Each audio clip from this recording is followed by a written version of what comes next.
Welcome to another episode of the Lords of Consciousness podcast. I am your host, Clint Culberson, and today I have a very special guest. His name is David Milarch, and he is someone that I recently discovered after having gone through the redwoods of California and just being totally enamored by it and starting to research and discover what kind of rehabilitation projects are being performed out there. Who is taking on this task of such a huge task of helping to bring back the forests that have been lost. And then I found David. And David is an arborist out of Michigan, and he's the co-founder of the Archangel Ancient Tree Archive and the co-founder of the Champion Tree Project. And David, it's really a pleasure to have you here. So thanks for coming on, man. Well, it's nice to be here this morning.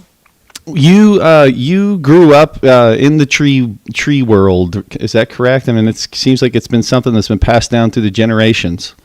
Yes, we live in northern Michigan near Traverse City, Michigan, and our grandchildren are the sixth generation on our farm. It's a rather large piece of property. In all four of the six generations, we've been solely in the tree business. So our livelihood, what we wear, what we eat, what we do, is the trees that we raise and we sell. So my whole life, my father's whole life, my son's whole life, my grandchildren, we live on that shade tree farm, and that's what we do. So you've been around trees, since you were a kid. I mean, northern Michigan is quite an amazing forest from what I've heard. And used to. What's that? Used to be. Yeah, it used to be, huh? So Yes. Even, I guess that kind of goes into one of the topics we'll cover of just, what the impact that humanity has had on, specifically the redwoods and the sequoias of Northern California, Southern Oregon, but even you've seen it exactly where you're at. Well, Michigan had the largest white pine forest on the planet, 63 million acres. And we managed to cut every single old growth white pine down. We did, Archangel Ancient Trees did a contest. Wow. All expense paid vacation to Mackinac Island if someone could find and measure an old growth white pine. And that couldn't be found. So we've destroyed the largest white pine forest on the planet. And most people don't know, and I didn't really know until I started, looking into the coast redwoods and giant sequoias, that 96% of all old growth coast redwoods have been cut down. We've killed them. Okay, 96% are gone. There's only 4% of the old growth coast redwoods that we're passing on to future generations. But more importantly, we cut them all down before any of them were studied. We didn't know the important aspects of these trees and how they tie into the whole for all living things, including the mammals in our oceans. But the new science is now in a book called The Man Who Planted Trees by Jim Robbins. Is a great book on the latest science on why trees are important, why old growth forests are important, what new studies have revealed. So I would suggest to everyone that loves trees to go online or go to your bookstore, and it's The Man Who Planted Trees by Jim Robbins. And Jim Robbins, for 30 years, has been a New York Times Science Times reporter. That's a pretty lofty position to hold. And he followed us around for 10 years here in this country, as well as over in Ireland and Europe, as we began cloning the largest, oldest living things on the planet. And of course, that's the old growth forest trees. So we didn't know 10 years ago that trees communicate with each other, and they do. We didn't know that trees they register pain, they have feelings, but there's new science to prove that they do that. We didn't know anything about the aerosols that they release out of their needles, and how beneficial that is for all mammals, all living things. We didn't know that by deforesting the California coast, we would create a drought second to none as far east as Montana. There's a lot of really interesting things, and it's all scientifically documented in Jim's book. So I'm not really the expert. I'm just the guy that said, maybe we should try and clone some of these 2,000, 3,000, 4,000-year-old redwoods and preserve their genetics in what we call archival living libraries. The project was sort of inspired by the movie where they were trying to find a piece of amber with a mosquito in it that might have bitten a dinosaur. We could get some dinosaur DNA. Well, that's one way to do things. If they would have walked around and saved a half a dozen eggs from all the different dinosaur species and kept them alive, that would have been a lot easier. So I said, well, geez, wouldn't it be easier and smarter, more intelligent, if we go around and try and clone the world's largest and oldest trees and preserve their genetics in living libraries? Then if we ever got beyond the point of greed, which has gotten to this point of deforestation, perhaps we could utilize those to help rebuild and reforest the old growth forests that we've destroyed. So that's exactly what we're doing. And by the way, just as a side note, 98% of the old growth forest in the United States is gone. We've cut down, we've killed 98% of that old growth forest, and none of it was studied before we did that. We didn't know how important, and especially now with climate change, these old growth forests would come into being. But anyone that has an interest in trees, and I don't have a financial interest in Man Who Planted Trees by Jim Rohn, I think it'll change your life. Yeah. Thank you, man. It looks like a fascinating book. I'm going to pick one up because you sent me, I wasn't even unaware that there was a book that had been done and you were kind of the subject of it. So it's looks fascinating.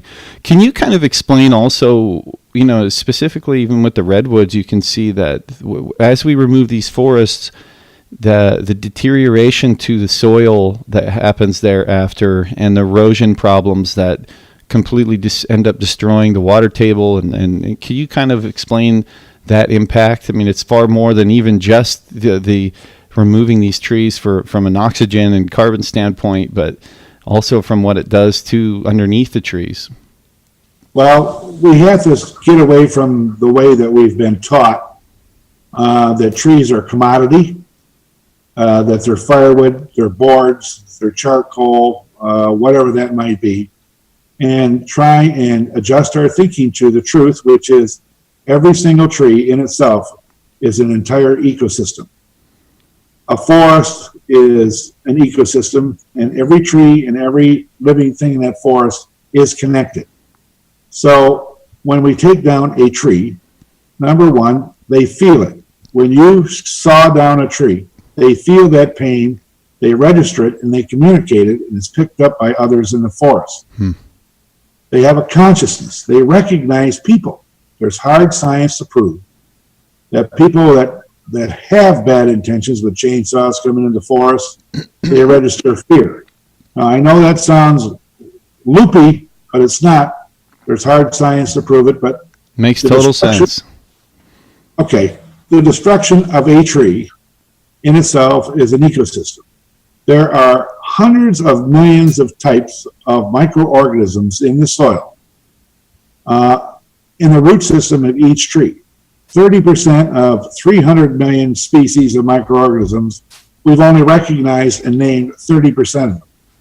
The 70% that we know that are there are not named, and we don't know what their function is. And that's just in the root system. And we also know that trees communicate through their root systems. We also know that the mother trees send nutrients to the smaller trees, or trees that are in trouble with a disease or their immune system stressed. The other trees, through the root systems, send aid to that tree. So let's go up to the trunk, the ecosystem of the trunk. What bugs, what microorganisms, there's a host of things that live in the trunk of these trees. Then up in the canopy, especially with the redwoods and the sequoias, there's a whole entire ecosystem of plants and animals up there that we know very little about. So we went through and we cut down 96% of the old growth redwood forest. We killed them for hot tubs mostly, boards. Most of that lumber went to China. A lot of it went to Japan, and they sunk those logs in the Bay of China and the Bay of Japan for future use because they know it's a commodity that would run out. So for pennies on the dollar, we've cut down. The only redwood forest, coast redwoods and giant sequoia forests in the world for money. And that was sort of a sweetheart deal with the timber companies and our friends in Washington, D.C. and timber lobbyists. Fascinating story that it's gut-wrenching why these trees came down before they got studied. But that ecosystem has an effect on not just the mammals, but all pollinators. And we know, if you read Jim's book, there's a connection between mammals having a tough time reproducing in the Pacific because we cut down our first line of defense for diseases, communicable diseases, that now have free access to go around the globe and come into the West Coast because we've destroyed the natural aerosols of the redwoods, which are natural disinfectants, and they aerosol out natural aerosols that kill communicable diseases in the air before they get a chance to come on land. So the things that are troubling, a lot of the diseases that are troubling Americans would not be troubling Americans. We have a strong premonition because if we would have left the trees up, those natural aerosols in the air, they're our first line of defense for the antiseptics and the disinfectants that they release that kill harmful diseases. So I could feel it when I was in the redwoods this last summer, just breathing in the air. It was something, you get high off of it almost. It's unbelievable. Yes. Anyone listening that hasn't been in an old growth redwood forest needs to visit one. They're pretty magical. And I'm not talking from an esoteric standpoint, but a hard science standpoint. Mm-hmm. The energy of that ecosystem and the aerosols of all those different trees and plants have a very, very positive healing, calming effect on the human body and psyche. So in Japan, they're doing what they call forest bathing. It's a type of healing that's been going on for several hundred years. It's starting to be incorporated here in the medical people of this country and other countries of the world, that these aerosols that you breathe in and the energy, not just from the trees, but the plants and old growth forests, are pretty magical on what they can do to help human beings live a better quality of life and a healthier quality of life. But then again, they don't have much chance of doing that if you cut them all down and make hot tubs, do they? So, when we think of the destruction that has taken place, and I've heard you say this in some of your videos online, like we are here at the last minute. We're at the 59th minute, or whatever you want to call it. I think you had said that you had met with some NASA scientists that said we only got 50 years left at the current pace we're at. Now, with that said, you're not obviously not someone who's just rolled over and said, that's it. We've gone too far. It's all over. Just, but you've actually said let's make a go at this. And are you optimistic for the future? And if so, what will it take? I mean, if we made you the head of the environment for the United States of America and you got unlimited power and unlimited budget, is there a way that we can over the next several generations restore what has been lost? Definitely yes. Sensationalism and bad news is all that you see on the news in the morning or listen to in the news in the evening or listen to on the radio. We know that if you scare people through sensational scary things, people they're drawn to that. And I'd say a lot of environmental groups are doing a hell of a good job of doing just exactly that. Talking about and scaring people about climate change, the levels of CO2 in our atmosphere, the low levels of oxygen. But, just going around scaring people, even if you use hard science, is not my idea of being part of the solution. We and our children and our grandchildren are faced with enormous environmental challenges. Well, if we really were going to make it a run at reversing climate change so that our grandchildren do have a chance of life on this planet, because right now there's a growing body of Earth scientists, some at NASA, that only give us 50 years as a species. The Earth is going to be here. Humans, it's real debatable, unless we make changes, do things differently. Not just one of us or two of us, but all of us. So here's some hard facts. An 18-inch diameter tree produces enough oxygen for a family of 4 for a year. One 18-inch diameter tree. Jeez. We know that a giant sequoia weighs 1,000 tons, 1,000 to 1,200 tons. Okay, that's the weight of one of these trees. 40% of that weight, dry weight, is stored carbon. So that's 400 or 500 tons of stored carbon per tree. These trees like to live in families, close communities, and we know that sequoias, if you Google up giant sequoias, where they will live on this planet, they grow almost in every climate, almost every continent, except for Antarctica. Okay, wow. So... Unlike the redwoods. Unlike the redwoods. Well, redwoods will freeze. Giant sequoias can take freezing weather. But let's go back to what can you do? I think that there's enough hard science and the math out there, if people choose to look into it at all, that if every single person on Earth planted 4 trees a year, what is there, 13.5 billion people on Earth right now? If every single person on Earth saw to it that 4 trees a year got planted and lived, in 20 years, climate change would not be an issue. We would have taken out the excess carbon out of the atmosphere, do the math. We would have raised the oxygen levels back so that the mammals in our oceans can start reproducing like they used to. And it's a simple thing as seeing to it that take responsibility, put back what was destroyed, put back what we use, each of us, every day. To my knowledge, everyone uses toilet paper, and that's made from trees. There's so many things. Our office paper, our newspapers, we have a paper debt, each one of us. Do you, David, can I ask you, are you familiar with the benefits of hemp? Yes. Now, trees alone aren't going to do it. Right. Okay? Trees are like the skeleton of the human body. Mm-hmm. They're one of the main components of that ecosystem, but they're not the entire ecosystem. But I know time is of a factor here. I've been asked to help consult on a large number of watershed undertakings. The Monterey Bay watershed, I was asked to consult there. The Rouge watershed, which is the greater Detroit area. A number of them, and I was struggling with what could we all do, or what's the hard science, what's the math that people would understand of how we got into this, and what could we do to help be a part of the solution. And I'll be as brief as I can. I would like everybody that's listening, including you, to imagine standing in front of the most beautiful aquarium you've ever stood in front of. So if you need to close your eyes, and when you can see that aquarium, describe to me, what do the fish look like?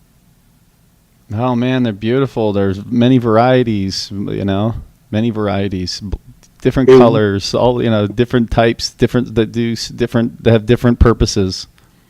Are they beautiful? Oh, of course. How about the water? Describe what the water looks like in front of the most beautiful aquarium you've ever been in. It's crystal clear. It's bluey, greeny. Those beautiful hues. I mean, it's clear as could be. Okay, how about the plants that are growing? Oh man, there's different varieties, purples and greens, and they're growing tall. And there's lots of little fishies swimming in and out of them, and they look healthy, vibrant. Now keep your eyes closed and imagine you don't know this, but some fool unplugged the filter system of that aquarium and you didn't know it. Okay, but you're busy, you have a job, you might have a family to raise, you have things to do, and so you leave that beautiful aquarium for several days. But you don't know that some idiot unplugged the filter system and you return to your aquarium. Now, after several days of no filter, what do those fish look like now? They look like they're struggling. They're moving slow. They're about the water? What does the water look like? Murky. It's brown, dark green. How about the plants? They're droopy. They're struggling. Okay, now open your eyes. When we deforested this planet, state by state, country by country, we unplugged the natural filter system of this planet. And guess who's the fish? Yeah. Us. So, what do we need to do? We need to put that ecosystem back. Yeah. We need to assist Mother Nature. We in ourselves don't have the power, the wisdom, or whatever it takes to create an ecosystem, but we can all, instead of being at war with Mother Earth, with our mining, with our extraction of oil and coal, with our fracking, we're at war with our mother, like we're at war with a lot of peoples around the world. Okay, we have to stop warring with our mother that gives us life, that gives us the oxygen, the food, everything that we have. And we have to say, all right, we're here to help you. Would you help us rebuild this ecosystem so that our grandchildren stand a chance? And of course, the first basic component of those ecosystems are native, old-growth genetic trees as one of the main components of putting back what we destroyed. We all made mistakes, our fathers, our grandfathers, but let's not play the blame game. We don't have time. Let's each one of us get busy and plant native trees that are hardy and water them and keep them alive and get them off to a good start and rebuild the ecosystem that we destroyed 98% of in this country and 96% of those coast redwoods. Now that's exactly what Archangel Ancient Trees is doing. We've cloned over 70 of the largest, oldest living coast redwoods. We even cloned some stumps that we found that were larger than giant sequoia, in spite they're coast redwoods, but they're larger. They're 33 feet across in diameter, the stumps. We brought those back to life, and we're shipping those trees out for living libraries as well as reestablishing old-growth forests in 7 countries. And anyone listening, we're a 501c3 nonprofit. We need your help. We need your help to produce these great old trees that we give away, by the way. We don't sell them. We give these trees away in hopes that people will help contribute to our nonprofit. And more importantly, to help reestablish the forests that we destroyed for your children and your grandchildren's sake. And we have the saying around Archangel, all over the world, our volunteers, we are working for the world's grandchildren. Now, if we were all to make that decision today, and we all started being part of that solution, I think in 20 years, our grandchildren would be very, very grateful because the quality of life that they have would be solely dependent on the decision that we make now to be a part of that solution because we love them and not just continue on our destructive ways as we are now. So it's really in everyone's hands. When you think about it, it could revolutionize an entire new economy. When you think, people all around the world could be put to work just in revitalizing all of these ecosystems that we've torn down over the last 150 years. Well, financially, there's trillions and trillions of dollars in future jobs in the green industry, especially when you go to rebuild the world's forests that we destroyed. Okay, and who would pay for that?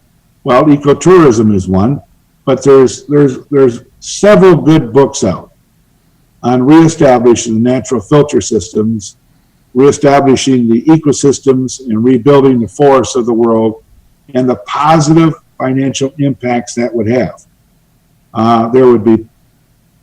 I would urge everyone to go to the library or go online and see some of the new books about the hard numbers, dollars and cents, and how much sense it makes to start to put back what we destroyed and all the positive spin-offs. We know that one shade tree in average person's yard, and this is according to American Forest, and it was backed up by the Forest Service.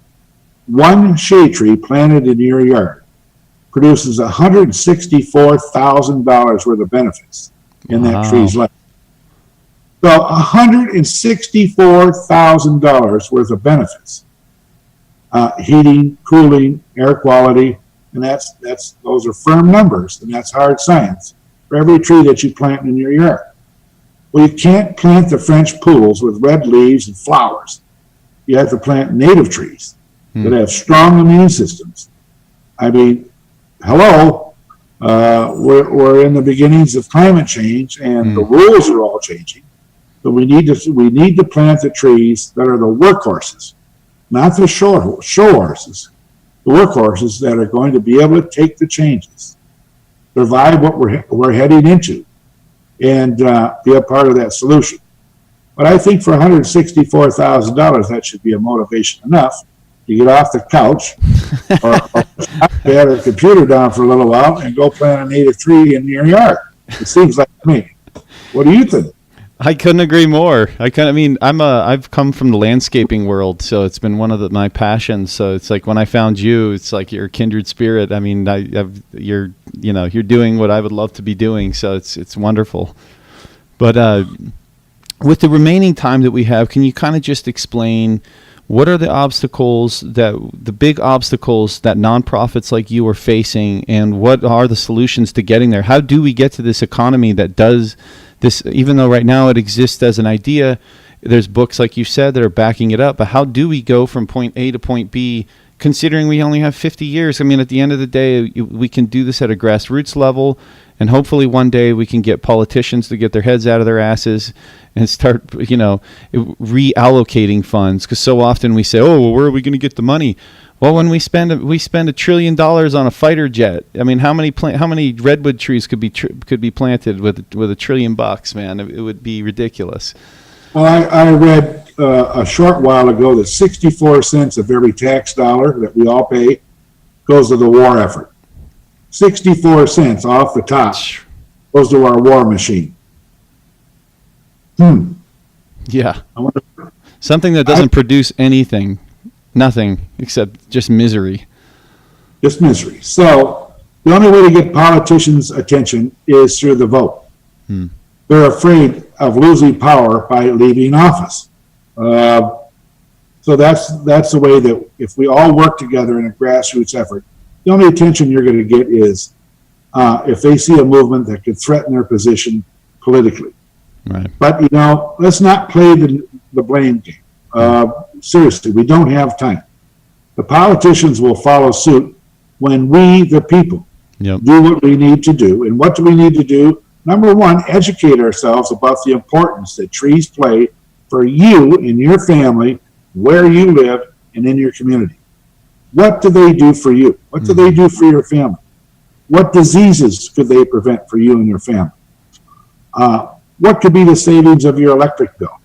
I mean, come on, people. We built most of our major cities in deserts. That's not sustainable. Let me repeat that. We built many of the great cities of this country in deserts, and that's not sustainable. I'm living in one. Boy, don't look now, but we're running out of water. Yeah. Seriously. I mean, the California drought, I've been going to California for almost 40 years, several times a year. It's no joke.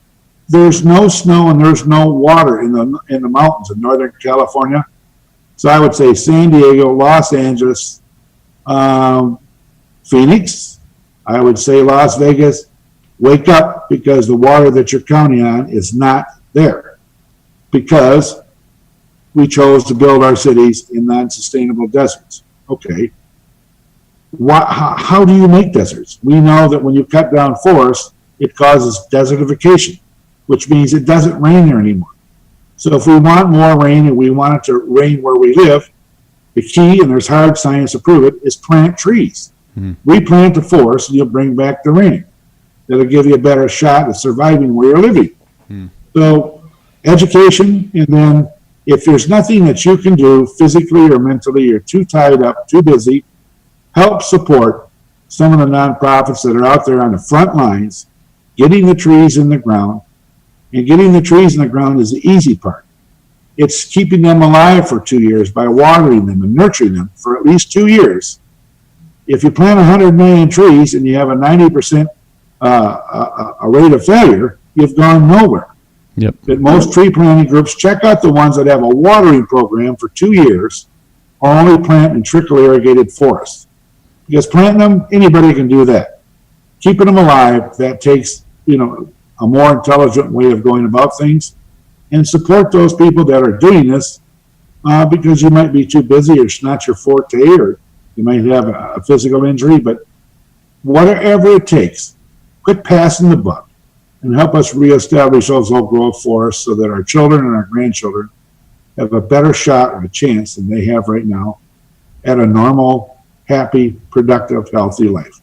That's basically what it is. Yeah, and David, oftentimes through lordsofconsciousness.com, we're always, stressing the importance of the individual connection to nature. On some level, I think every single human being on this earth, no matter what your spiritual beliefs are, there is a spiritual connection to be had through nature, and that we should be getting. We need to start, getting out of these cities that we're in and returning back into nature, and it will change your life in so many ways. It can help you.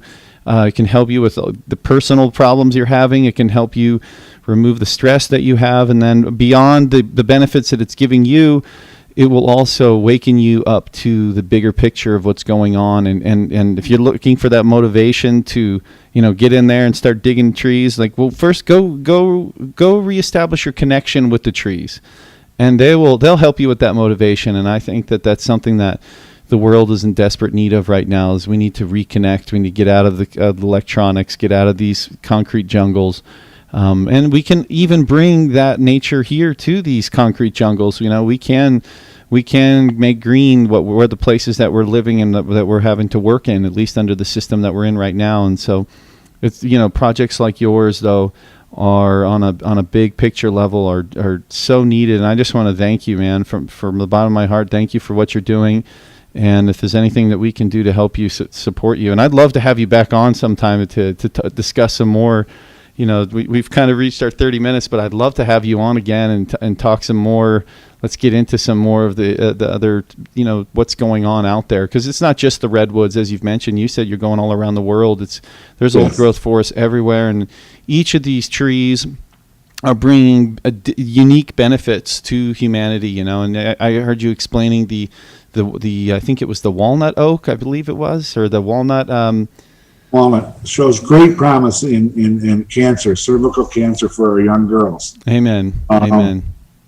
And there's even guys like, I don't know if you're familiar with Paul Stamets, who's really the premier mycologist of the world, who's now going to put the pesticide business out of business if he's allowed to by what he's found with what mushrooms can do for pest control, totally natural. And they're fighting them tooth and nail to keep it away, because it would change their industry, but it can change the world. Well, when you shine a light in a dark corner, a lot of things leave that darkness in a hurry. But we're shining lights all over the world. Everyone that listens to your program is shining a light. Please visit our website. We have some really kick-ass videos, good videos. Yeah, you do. Of our climbers going up 300-400 feet in these 3,000-year-old trees.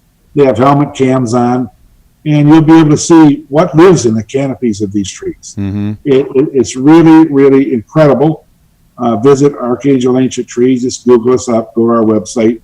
And if you can, we could use your help. Financially, we could use your help. But you hear that from 1,000 other people. But if what we're doing touches your minds and your heart, go to our website. You can donate there. I guarantee you that it will put trees in the ground for your grandchildren. Beautiful. Thank you. So please, those who are listening, reach out to check it out. Just watch some of these videos. The quality of videos that you guys have is just absolutely incredible. It's how I found you, and I'm really just so grateful. And I think it's definitely beyond a cause worth backing. And I think every one of us, whether you're donating or whether you want to be a part of what David's doing, or just like you said, just go get some native trees and start planting them, and let's start revitalizing even the ecosystems that are close to us. Hell, even in your own yard, you can start right there, Yes. So, David, thank you so much for joining us. Seriously, it's really been a pleasure, and I really would love to have you back on again, man. Thank you. Anytime. It's been my pleasure too. Thanks.